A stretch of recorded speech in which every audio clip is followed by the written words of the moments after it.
Tonight we're going to talk about staying sane in the midst of stress. I imagine that this pertains to just about everyone in the room at one point or another. It happens to be a question that I've been fascinated with just about all my life. As a child, I was interested in the stories of heroes, as many of us are. And as years went on, I found myself constantly going back to the question, how do people stay sane in the midst of stress? If you're very fortunate, you find a question that generates a lifetime of work for you. I have that question.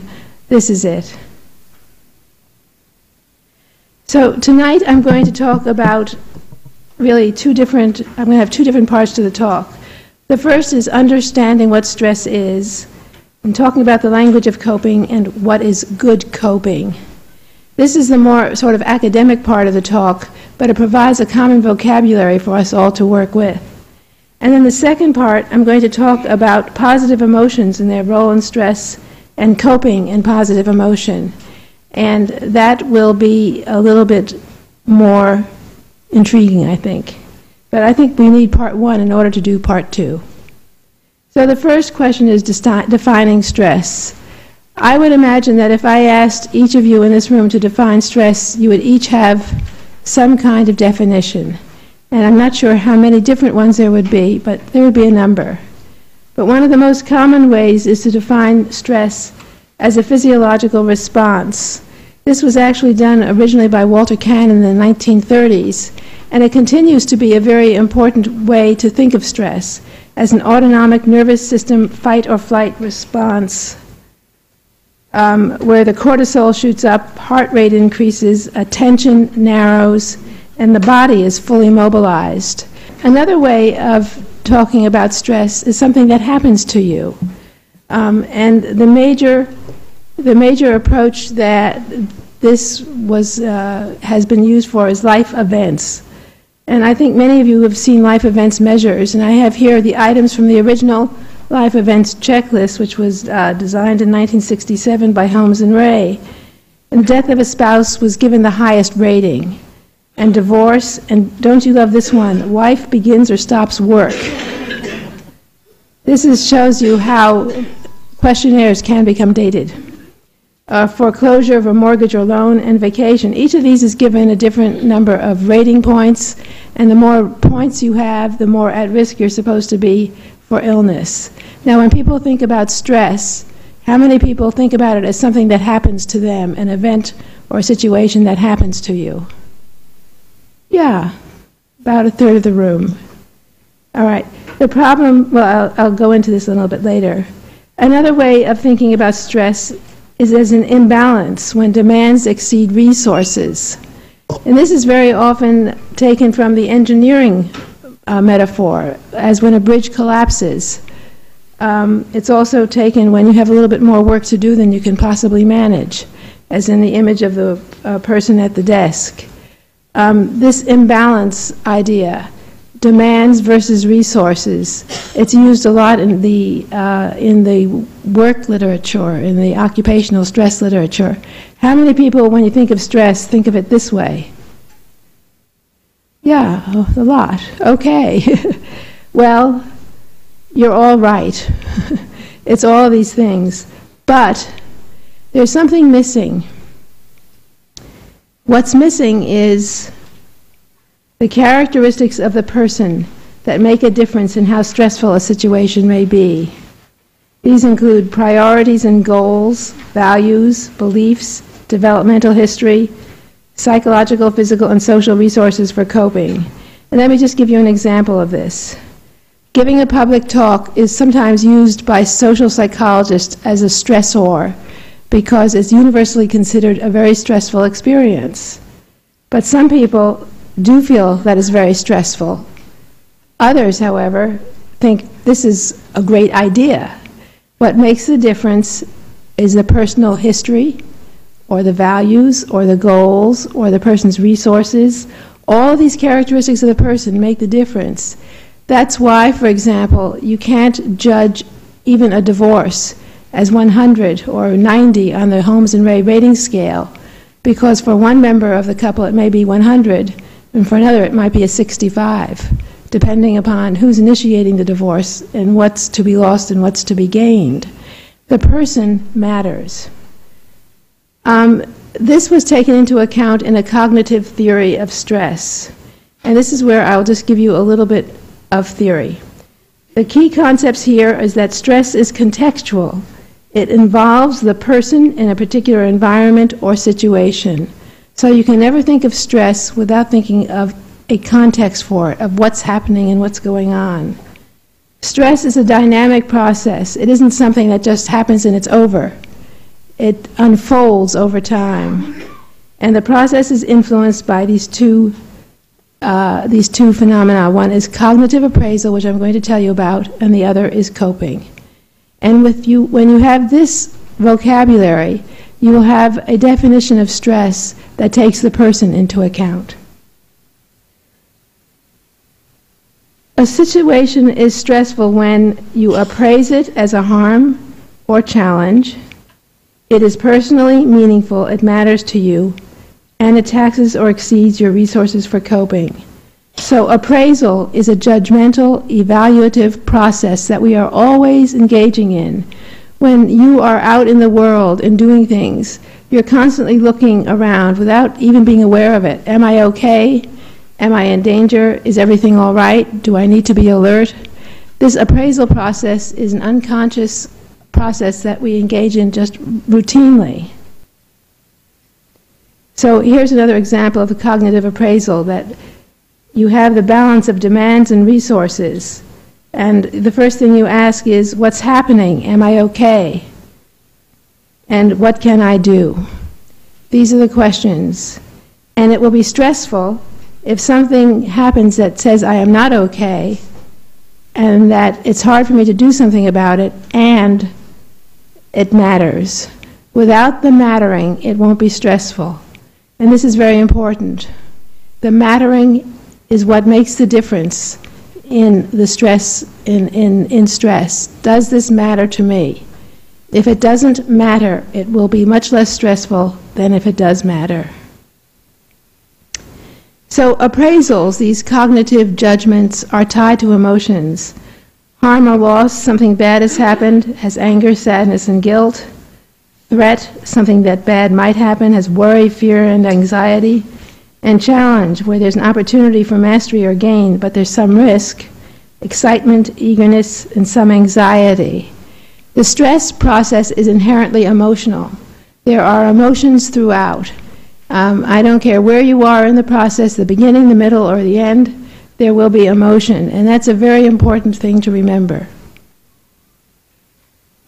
We all have stress in our lives. It's ubiquitous, but it varies in frequency from time to time, in intensity, and in duration. So one of the questions that we often ask is, what's normal? How much stress is normal? I was at a conference recently where I saw a wonderful way to illustrate this. Heart rate variability, which is a good analog for it. Now, this is a little test. We're in a mini-med school, so here's a test. Can you tell which heart rate pattern is healthy? A, B, C, or D? How many people think A is? How many people might think B is? And C? And D? Okay, that's C. A is heart failure. You don't want that one. B is heart failure. D is atrial fibrillation. We don't want that either. The one that's normal is C. And what I want to illustrate here is that this is sort of normal for stress, too. It's variable. It comes and it goes. It has periods of intensity. It has periods of less intensity, more frequency and less frequency. This is normal. What's normal in heart rate variability is normal in the stress in our lives. If you're flat, it's sort of equivalent to heart failure. If there's no stress in your life, there's no engagement, nothing is happening. It's sort of ultimate boredom.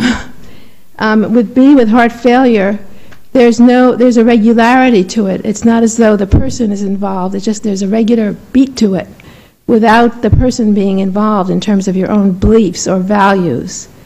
Atrial fibrillation is just random and massive, D. You wouldn't want to have stress like that. That would be exhausting. And also, it's not responsive, again, to your own appraisal and coping processes. It's just happening, a lot happening. But C shows this pattern of irregularity, which is normal. So it's normal to have some stress on some days, more on others, less on third days. It's normal to have it go up and to go down and to vary in frequency and intensity. So it's variable and it's unpredictable. The big question is, how is it managed? I happen to be reading a book about Einstein. I don't know if any of you have seen the Einstein biography, but there's this great conversation that goes on between Einstein and Bohr about the uncertainty principle and the certainty of theory of relativity. I don't understand the physics, but it rang true that what they were talking about in terms of physics is also true about stress. It's variable and unpredictable. This is the uncertainty principle in physics. I love it when I can connect one field to another. The connection may not hold true, but it makes sense to me, so I use it. Coping enters the picture. That's how it is managed. So here, again, if I were to ask you all about coping and your definitions, I think there would be about at least 15 different definitions of coping. I'm going to sort of narrow them down to this one definition. Coping refers to the thoughts and actions that people use to manage demands that are appraised as stressful. So there are certain elements in this definition that are really important to notice. First, it's thoughts and actions, what you think and what you do. And second, it's manage, not succeed in vanquishing, not being successful. It's efforts to manage. Some of the most stressful circumstances that people endure cannot be resolved. They cannot be made to go away. But the efforts to cope with it are to manage. And it's managing, it's the efforts to manage that is what coping is about, and that are appraised as stressful. In other words, you're not going to be doing these things unless you have appraised the situation as one that is potentially harmful, threatening, or challenging. Coping, like the whole stress process, is dynamic. It changes as the situation unfolds. What you do at time A may be different than what you do at time B. And it's multidimensional, and I'll have more to say about that. But for these reasons, I have to say that when I see self-help books that give you 5 little strategies for coping with stress, and this is the answer to sanity, I cringe. Coping is complex because people are complex, because the situations we're in are complex. There are no simple answers, but I'm hoping to give you the vocabulary to at least understand how we do it. So there are 2 major categories of coping. One is called emotion-focused coping, and it's used to regulate distress emotions. Remember, I told you how when you appraise a situation as harmful or threatening, there are these negative emotions, anger or guilt or worry or anxiety. So emotion-focused coping helps regulate those emotions. There's distancing, where you distract yourself, put a problem out of your mind. There's humor. There's seeking emotional support. These are just examples. They're looking on the bright side of things. There are many, many different forms of emotion-focused coping. These are some of the most common. How many of these seem familiar to you? How many of you would say you do them? Right. So that's emotion-focused coping. When you're doing that kind of coping. There's also escape avoidance. That's a form of emotion-focused coping that's considered maladaptive. Daydreaming, eating, using alcohol or drugs. People engage in that most people who use this form of coping are also depressed. But there are healthy forms of emotion-focused coping too. And then the other side is problem-focused coping. This manages the problem that's underlying the distress. So you have instrumental coping, literally, where you might take an instrument and fix something. Problem solving, information gathering. These forms of coping speak to people who are trained in decision making, who have MBAs, who have, are very logical and linear. But many of us who aren't all those things also use these. These are the kinds of coping that are used to try to solve the problem that's underlying the distress. Now, what we have learned in our research is that people use both kinds of coping in virtually every stressful situation. It isn't one or the other, it's both. So there are 4 general principles of effective coping in dealing with complex, chronic, stressful problems. And I particularly take these chronic and complex problems because these are the ones that get us down.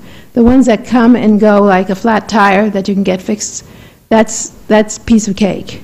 It's these kinds of stresses, the ones that are chronic and complex, that cause us a lot of difficulty, and these are the ones I want to focus on. First, and I'll unpack each of these a little bit, but first, you want to focus on a specific situation rather than on total stressful context. You want to ask what made it stressful, distinguish changeable and unchangeable aspects, and fit the coping to the situation. Now let's go over each one of these. First, focusing on a specific recent event that was stressful rather than on the whole large issue. It's a good way to begin. So take a global situation. I'm sure many of the people in this room have had to deal with an elderly parent or grandparent who needs caregiving. This is a stressful condition. It's a number of situations that stretch over time. So what you want to do is, rather than say, how do I cope with caregiving? That's too huge. What you do is sort of chunk it down and you look at a specific stressful situation, remembering that stress is contextual. So let's say that she forgot to take her meds on Wednesday. That's a stressful situation that's representative of the global. It's a specific situation. And it matters, so it's stressful. So the second question is, what made this stressful for me? This helps define the coping tasks. There's a danger to her health if she doesn't take her meds. This could be the beginning of serious cognitive decline. How will I manage to care for her? So this is what happens when you look at the specific event and say, what makes it stressful? And here come the emotions: worry, fear, and anxiety. So identify which aspects of the situation you can do something about and which ones you cannot. This is very familiar to you, any of you who know the Serenity Prayer. God, give us grace to accept with serenity the things that cannot be changed, courage to change the things that could be changed, that should be changed, and the wisdom to distinguish one from the other. And this, I was interested to learn, was attributed to Reinhold Niebuhr. Anyway, let's go back to she forgot to take her meds on Wednesday. There's a danger to her health if she doesn't take her meds. That was one of the things that made it stressful. What can be done and what has to be accepted? If you were in that situation, could you identify something that could be done for the person who forgot to, for the elderly parent who forgot to take her meds? Anyone have an idea? Yes. Okay, a beeping or a timer. Okay, that's problem-focused coping. Anything else? Yes. Okay, call her to remind her. So that's something that can be done, and that's problem-focused coping. Is there anything else? Yes. The question was, wouldn't it be better to use blood pressure rather than heartbeat? I was using the heart rate variability to give an example of different patterns, but you could do it with blood pressure too. Yes. Are there any other suggestions about the elderly parent? Yes. Sometimes she's not going to take them, and accept that. So in this case, a number of problem-focused strategies were identified for the parts that could be changed, and acceptance for the parts that couldn't be changed. And we could do the same thing. This could be the beginning of serious cognitive decline. How will I manage to care for her? Does anyone want to take a stab at that? what can be changed? What can be done? Yes? All right, finding a service in the community to come help. Problem-focused coping. Thank you. Any other suggestions? Yes? All right, have the mother see a neurologist and get a checkup. Very good suggestion. All right, what about what has to be accepted? What do you do there? Yes. This is a loss. And I'm sorry, and it's a loss for you and your mother. Thank you. Yes.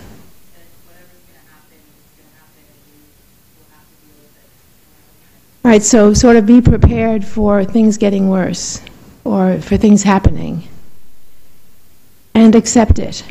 So again, what I've seen is you've come up with problem-focused strategies for those part of the situations that could be changed or something can be done about, and acceptance and mental preparation for the parts that have to be accepted. So those are very good examples of problem-focused and emotion-focused coping. And it's also a very good example of taking a huge problem, focusing on a specific aspect of it, and figuring out what can be changed and what cannot. Yes? The question is, would prayer be acceptance or problem solving? It depends on how you view prayer. Some people pray for divine intervention, and in that case, prayer could be problem focused. If it's just to ease your own distress and to ask for comfort, it would be emotion-focused. And that's a very good point. Some strategies can be both. These aren't separate categories entirely, because sometimes, like public speaking again, sometimes people are very anxious before speaking. The best way to deal with the anxiety is to start speaking, which is the problem. So the problem-focused coping helps regulate emotion. So, but it's a vocabulary, it's a way of thinking and classifying what your thoughts and actions are.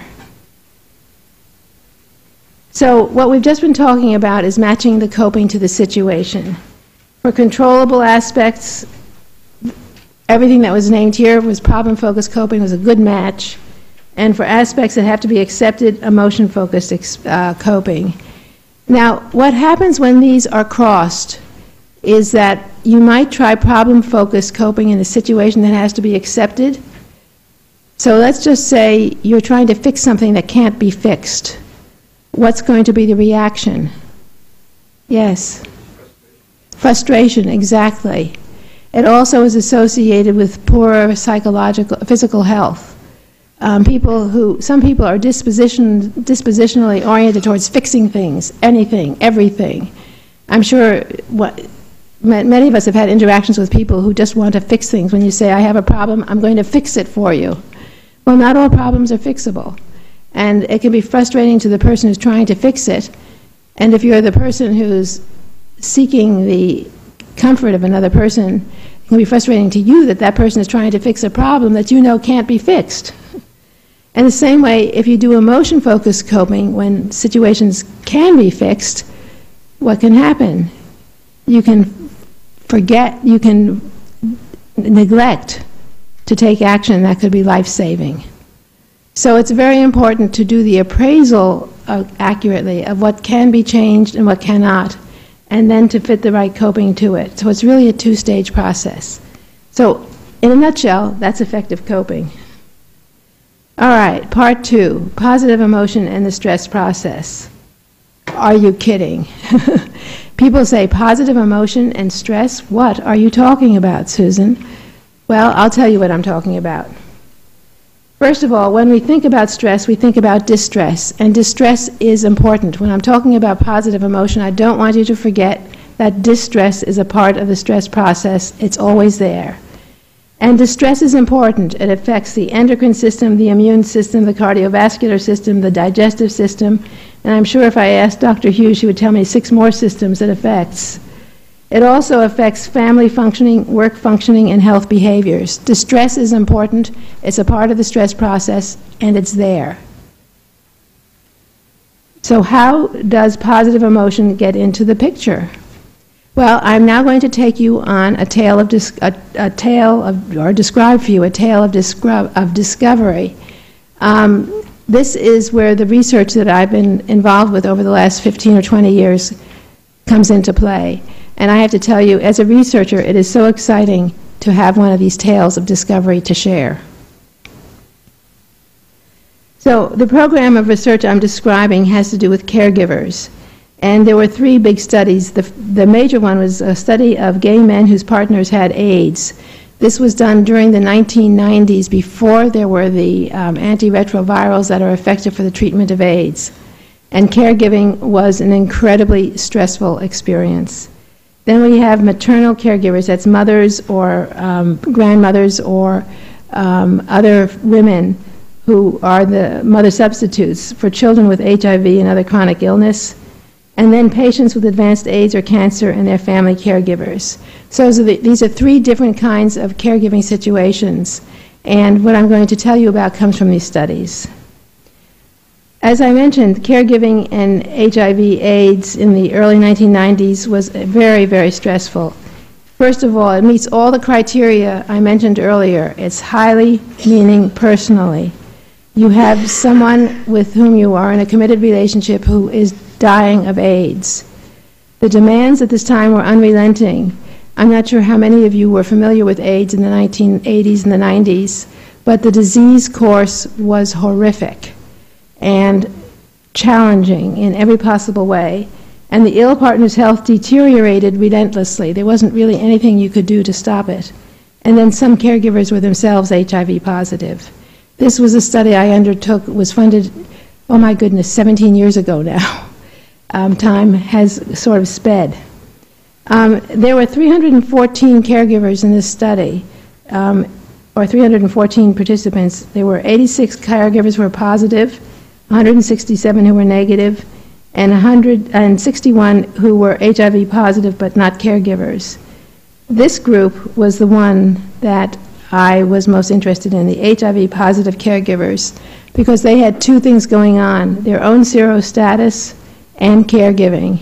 And I thought if we could learn how these people stay sane, we will learn some great wisdom.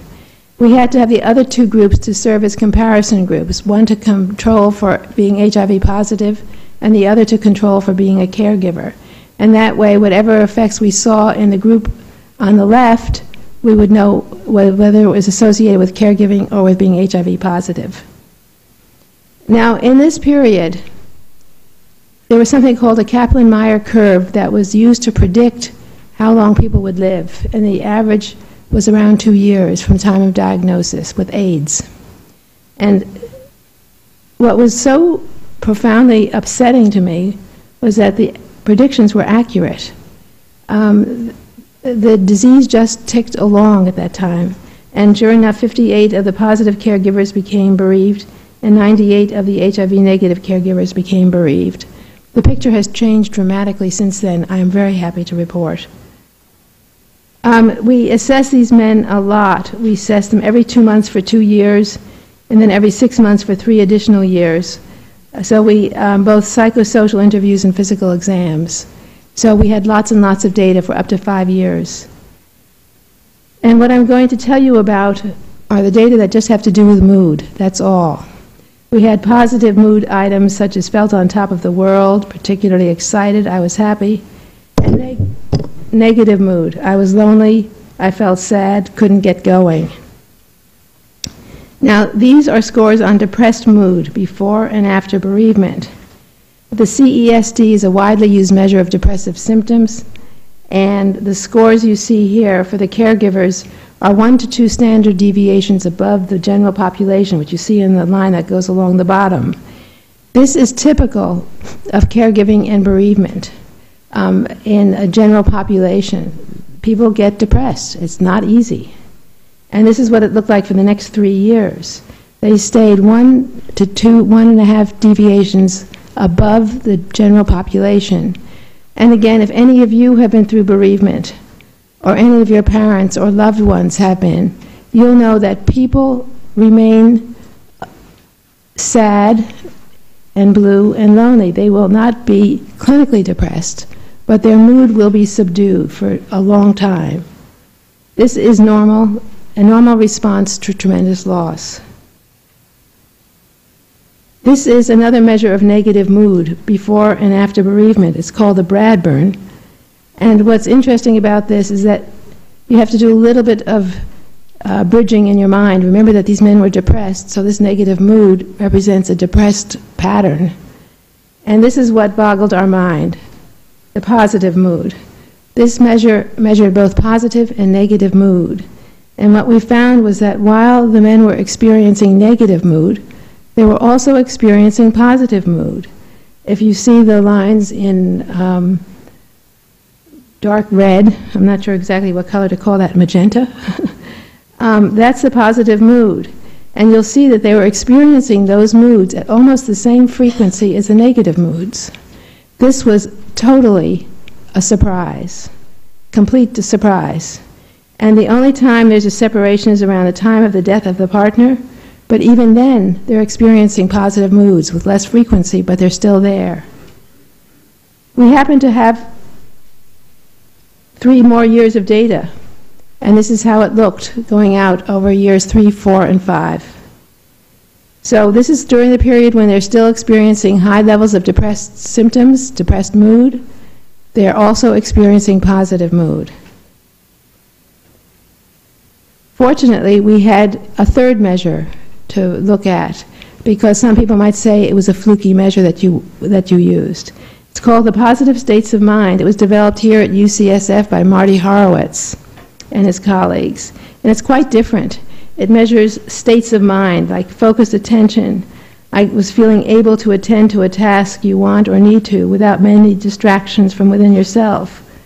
Restful repose, feeling relaxed without distractions or excessive tensions. And sharing, being able to commune with others in an empathic, close way, as in walking, talking, or just being together. And this is what we found with this measure. The community norm is at 12. The community, by the way, the norm was university students, so I'm not quite sure what to make of that, but anyway.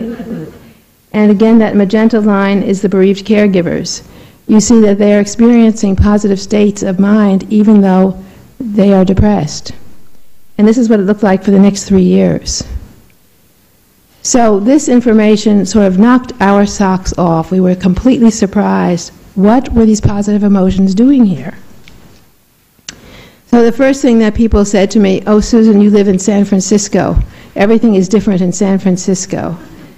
So I had a friend, a colleague in Halifax, Nova Scotia, and I asked her if she would piggyback the same measure on her study of parents whose children were newly diagnosed with serious illness. She found the same thing. And then we looked in the literature and found out that it had been found in studies of spinal cord injury, death of a child, and spousal bereavement. It had been noted before, but no one paid attention to it. And then since then, we have replicated it in our other 2 studies of caregivers. So it's a robust finding. It's really there. People experience positive emotions during times of intense stress. One explanation: I get sad and happy within minutes of each other. So you must be a Gemini, right? No, bipolar. This is what it's like in someone's real life. This is a quotation from one of the men in our study. There's a duality in my life. There's the hole caused by Jim's death, and yet there's also the ability to enjoy life. I just need to accept the fact that both aspects are there and that they can coexist. So we have positive emotions. There's no question they're there. Do they matter? And I think one of the reasons they were disregarded in previous studies was that the assumption was that they don't matter. Then there's evidence that they do matter, and it's growing. Studies show that they predict mortality in the general population and disease. And let me just give you a few examples. This is a study of 10-year study of community-dwelling elders. And the participants were 4,000 African American and white community-dwelling men and women aged 65 to 105 at baseline, 105, and entering a longitudinal study. The survival analysis used the 3,600 participants with complete data. And they controlled, this was a very well-controlled study, for age, male sex, African American race, being unmarried, less than 9th grade education, low income, cognitive impairment, functional impairment, all those things were controlled for. And what they found was that positive mood, but not negative mood, remained a significant predictor of mortality. Now, the assumption has always been that negative mood is what kills. But they found that it was positive mood that mattered. Not that it would predict death, but that it predicts survival. It was a negative predictor. In other words, the more positive mood you had, the longer you lived. But negative mood didn't have anything to do with longevity. Another study. How many of you have heard of the nun study? This is a favorite of mine because it sort of happened serendipitously. These were handwritten biographies of autobiographies of 180 Catholic nuns, composed when they were 22 years of age and just entering the convent. And these narratives were scored for emotional content many years later and related to survival when they were between the ages of 75 and 95. And what was done was to count the negative and positive words in the narratives. Negative emotions did not predict survival. Absence of emotions did not predict survival. What did? The positive emotion words. And here's the last one, I promise you, but I just think these studies are so interesting. A 2-year prospective cohort study. This one was done of older Mexican Americans, again controlling for all these variables. And the results. There was a direct relationship between positive affect scores at baseline and survival 2 years later. The conclusion. Our results support the concept that positive affect or emotional well-being is different from the absence of depression or negative affect. Positive affect seems to protect individuals against physical declines in old age. I didn't write that, they did. This is what's emerging in the literature, that positive affect, which is another word for emotion or mood, that these positive emotions or positive affects may be what is the critical factor in protecting people. Yes. The question has to do with Martin Seligman's work in positive psychology, and he has interventions that he is using to change people's affect. And I can talk a little bit about that later. But yes, that is so. Can you change? The question is, can you change? There's another one study I just want to show you because this one has an enduring quality to it. It has to do with the risk of the common cold. It isn't mortality. It's just getting sick with the common cold. And Sheldon Cohen is one of the most distinguished social health psychologists in the country, also a colleague and friend. And he took 334 healthy volunteers who were assessed for their tendency to express positive or negative emotions. They were infected with the cold virus, the rhinovirus.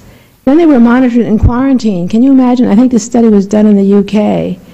They were monitored in quarantine for 5 days for development of a common cold. And at 28 days, blood was collected for serological testing.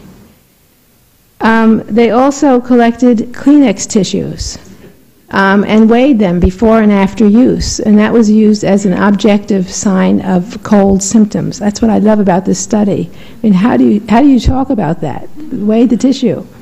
So anyway, negative emotional style. Here it's shown in terms of what did it differ? Did people high, medium, and low in negative emotional style have a different percent of colds, either by objective or subjective criteria? And the answer was no. There was no relationship. It didn't matter whether you were high in negative affect or low in negative affect. The cold went on independent of affect. Of course, I'm setting this one up, and here's what we see. With positive emotional style, a beautiful correlation. The higher you were in positive emotional style, the fewer percent colds you reported, the fewer symptoms you reported. The lower you were in positive emotional style, the sicker you were. So it's another example of how positive emotions seem to be doing something that negative emotions aren't.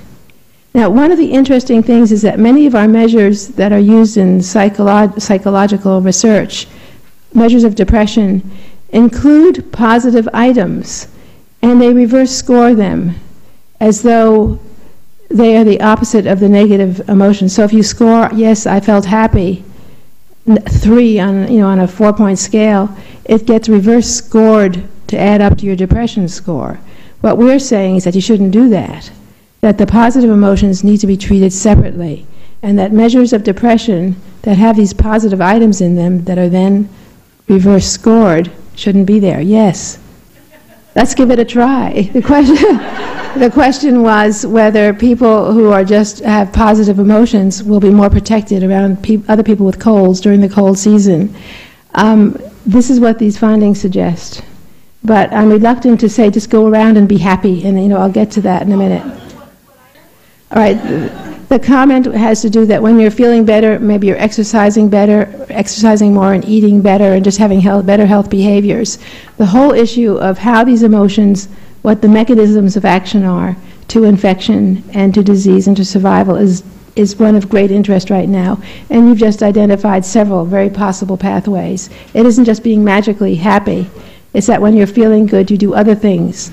But being happy may also have some effect on your, direct effect on your endocrine system and your immune system that we're not aware of yet. It is being studied. We are studying it. So Sheldon Cohen's comment on all of this is that we need to take more seriously the possibility that positive emotional style is a major player in disease risk. Now, Sheldon Cohen, as I mentioned, he's a distinguished psychologist, the winner of the APA, American Psychological Association Scientific Award, and he's saying these things.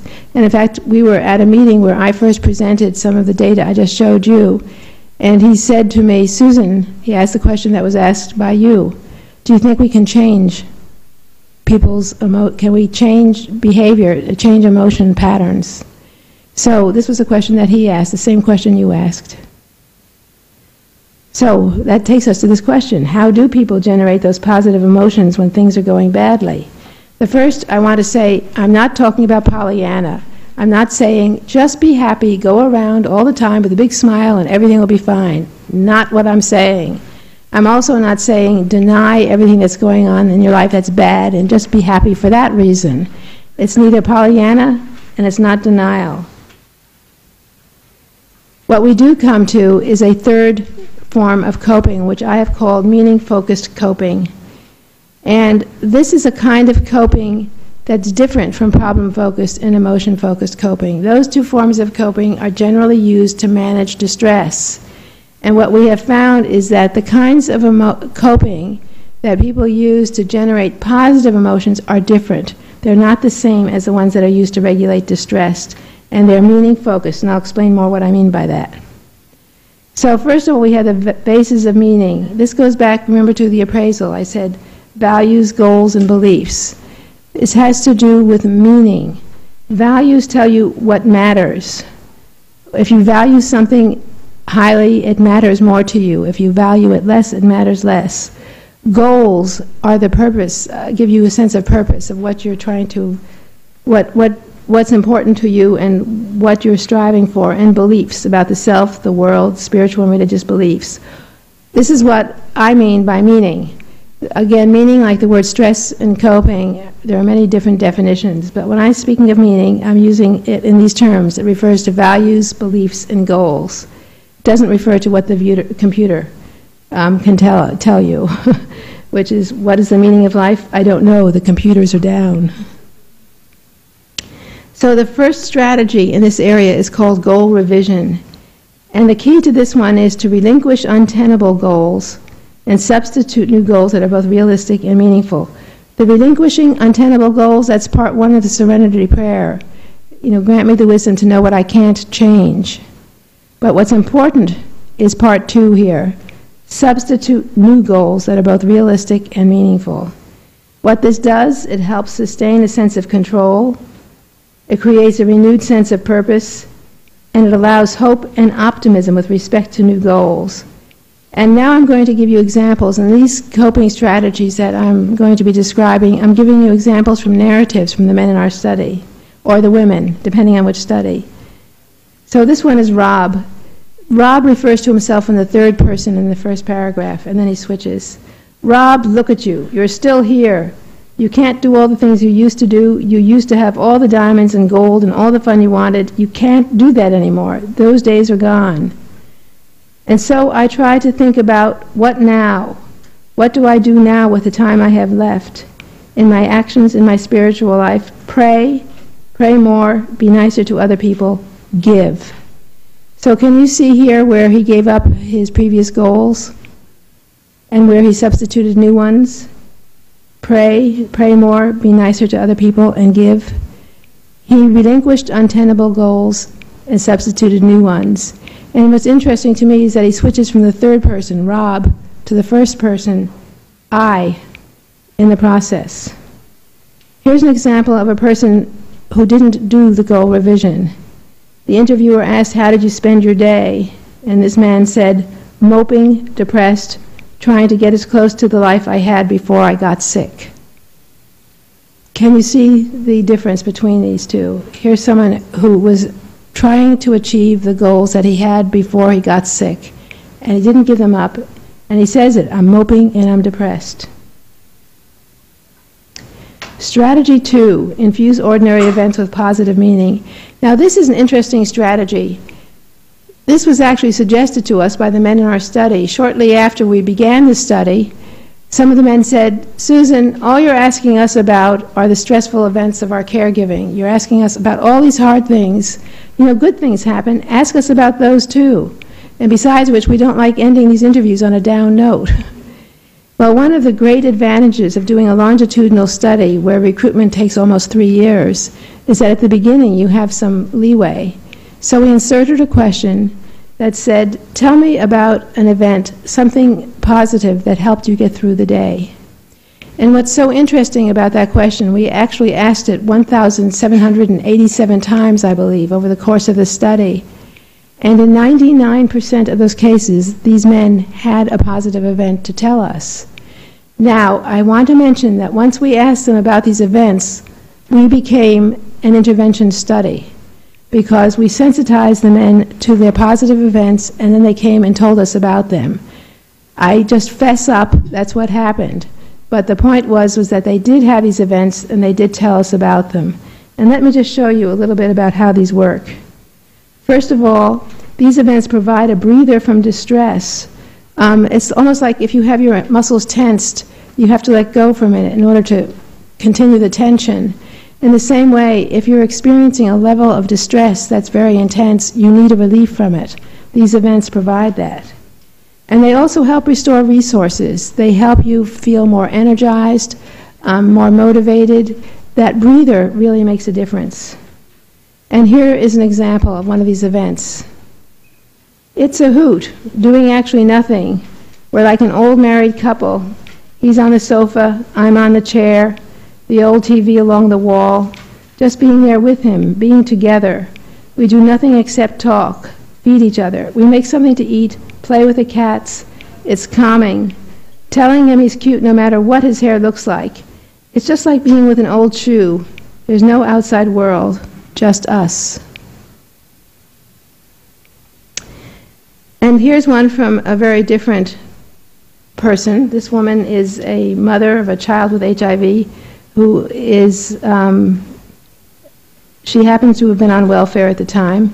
And this is what she said, "Yeah, it may sound stupid, but all the things my son wanted, the wrestling stuff, I found everything on sale. Things that were $40, I got for $10. And these are things that he asked me for. I felt really good. And like I really did something good then. I went down and I took care of what I had to take care of, like I really accomplished something." So these are very ordinary events that people take, but they just sort of infuse them with meaning. There were stories of men who were by the bedsides of their partners in the hospital, and they looked out and saw a sunset. They had seen that sunset every day for weeks. But that one day the sunset took on a special meaning. It was especially beautiful. It could be a kind word that someone said to them at work. "You did a good job." They will reflect on that and dwell on it.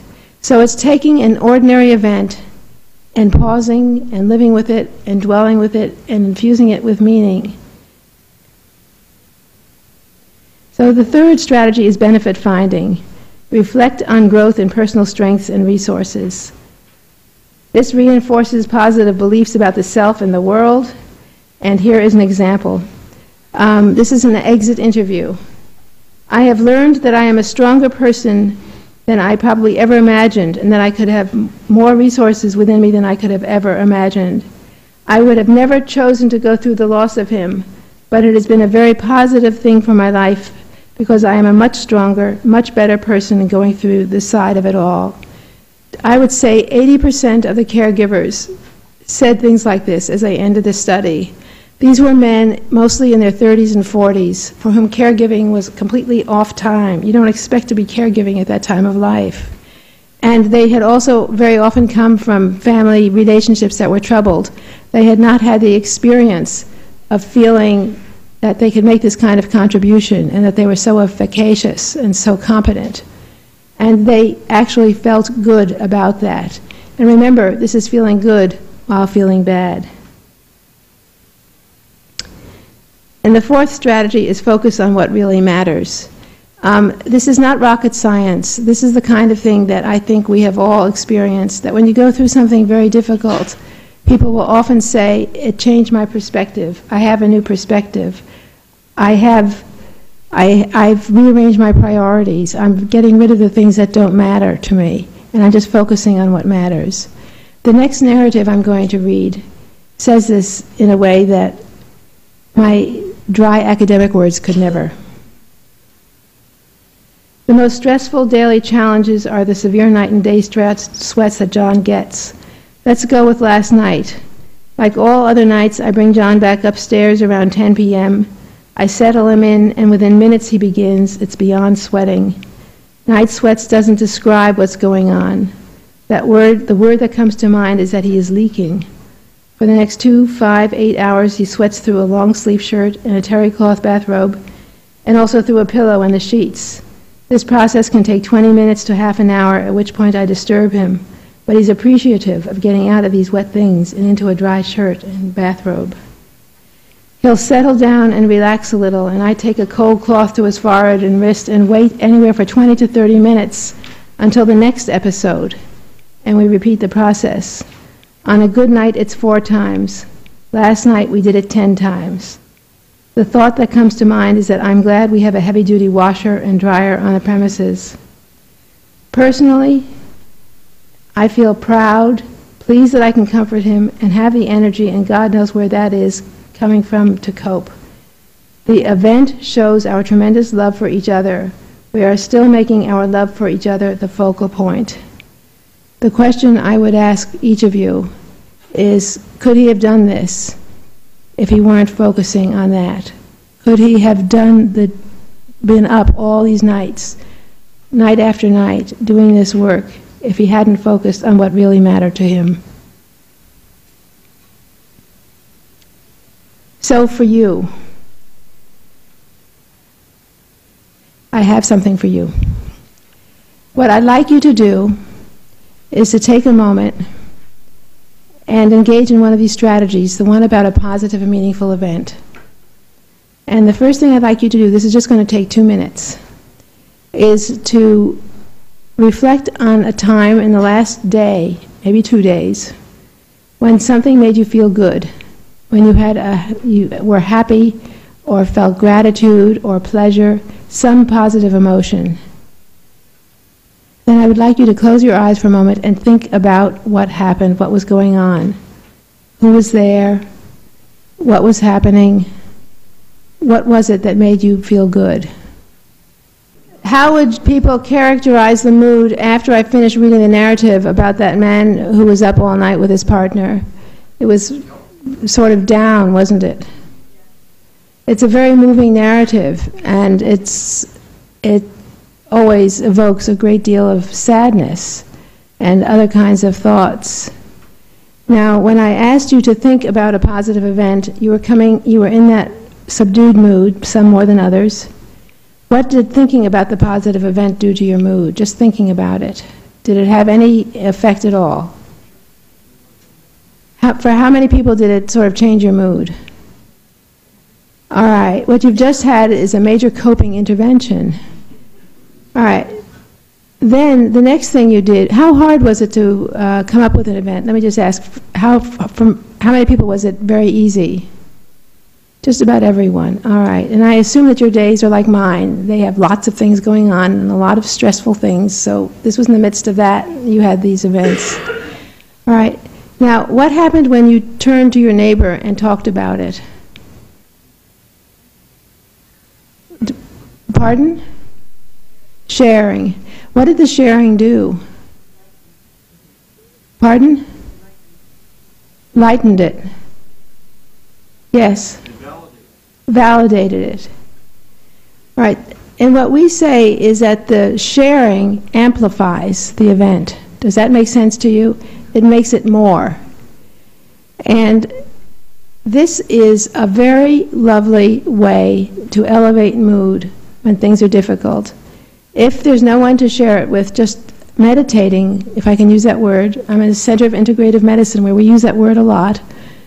If you meditate on a positive event just before you go to sleep, I think you'll find it a nice way to slip out of the day. If at other times of the day there's someone for you to share it with, someone who has your well-being and is interested in your well-being, someone whom you trust, who you care about, who will be pleased to hear about it. If you share an event, you will basically amplify its effects. It will become more. And for those few moments, no matter what else has been going on in your day, your physiological measures will reflect a more positive emotional pattern. They will be easier. Your mood will be lifted. It will give you a breather. It doesn't make the other stuff go away, but it gives you a breather, a break from it. And that is one of the profound lessons that we've learned from this research. It was taught to us by the men in our study. And I thank you.